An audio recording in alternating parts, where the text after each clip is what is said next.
کیا آپ نے کبھی یہ محسوس کیا ہے کہ ہم نماز پڑھتے ہیں، ذکر کرتے ہیں، لیکن ہمارے دل اور ہماری جو اندرونی کیفیت ہے، وہ اس برکت سے اور اس کیفیت سے محروم رہ جاتی ہے؟ اس کی سب سے بڑی وجہ کیا ہے؟ کہیں نہ کہیں ہم اندر سے یہ بھی سوچ رہے ہوتے ہیں کہ کیا ہم واقعی اللہ کے بہت قریب ہیں؟ ہمارے دل بے چین، افسردگی کا عالم ہوتا ہے اور تھکن اور ہر طرف سے مایوسی ہوتی ہے۔ تو آج ہم بات کریں گے اسی ٹاپک کے اوپر اور جانیں گے کہ اس کی سب سے بڑی وجوہات کیا ہیں اور ہم کیسے اپنے دل کو سکون کی طرف اور روحانیت کی طرف منتقل کر سکتے ہیں۔ تو یہ جو دل کی بے چینی ہے اور یہ دماغ کی جو تھکن ہے، یہ کیجول پرابلم نہیں ہے، یہ ایک وارننگ ہے جو ہمیں بتا رہی ہے کہ ہم اندر سے تھکے ہوئے ہیں اور بے چینی اور مایوسی کی کیفیت نے ہمیں گھیرا ہوا ہے، اور ہمارے جو ایموشنز ہیں، ہماری جو روزمرہ کی زندگی کے ایکشنز ہیں، وہ بالکل بے جان ہو چکے ہیں اور ہم نہ چاہتے ہوئے بھی مایوسی کی طرف دن بدن بڑھتے جا رہے ہیں۔ اور اسلام نے تو مایوسی کو کفر کا درجہ دیا ہے، لیکن ہم پھر بھی اپنے معاملات کو پراپر ڈائریکشن میں لک آفٹر نہیں کر سکتے۔ اس کی مین وجہ ہوتی ہے ہم مایوسی کے شکار ہوتے ہیں، ہمارے دل مردہ ہو چکے ہوتے ہیں۔ اور یہ کیوں ہوتے ہیں؟ ہم نماز سے دور ہیں، ہم اس مین پرپس سے دور ہیں جو ہمیں دین کی طرف سے ایک تحفہ ملا ہے، سکون کی نعمت کے طور پر، سکون حاصل کرنے کے طور پر ہم اس نعمت سے دور ہیں۔ سائیکالوجی میں ایک ٹرم ہے جس کو کہتے ہیں کوگنیٹو ڈسوننس ان فیتھ، جس کا مطلب یہ ہے کہ جب آپ کے ایکشنز اور بلیف الائن نہیں ہوتے، آپ بالکل پرپس کے بغیر اپنی لائف کو گزار رہے ہوتے ہیں، تو پھر آپ کا دماغ مایوسی کا شکار ہو جاتا ہے، اور مایوسی اسلام میں کفر ہے۔ تو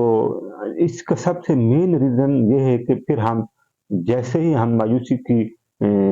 در و دیوار کا سامنا کرتے ہیں، دل مردہ ہو جاتا ہے، روحانیت بے جان ہو جاتی ہے،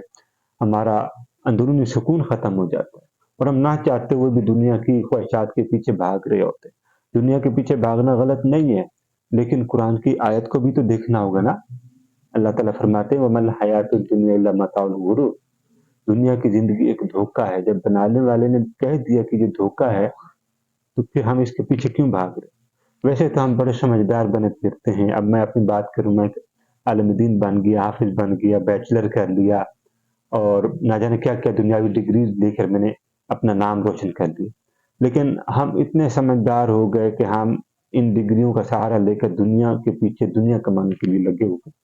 جبکہ یہ تعلیم ہمیں ہماری پہچان سے متعارف کروائی گئی ہے۔ تعلیم ہمیں اس لیے دی جاتی تھی کہ ہم اپنی ذات کو پہچانے کہ اللہ تعالیٰ نے ہمیں کس لیے پیدا کیا، اور بدقسمتی یہ ہے کہ آج ہم اپنی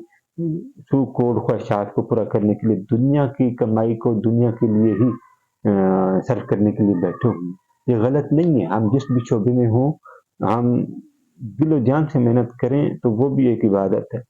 لیکن جب ہم ایکسٹرا اپنی ان پٹ لگانا شروع کر دیتے ہیں اور اس کا رزلٹ چاہنے کے لیے نہ جانے کیا کیا کرنا شروع کر دیتے ہیں، تو یہ غلط ہے۔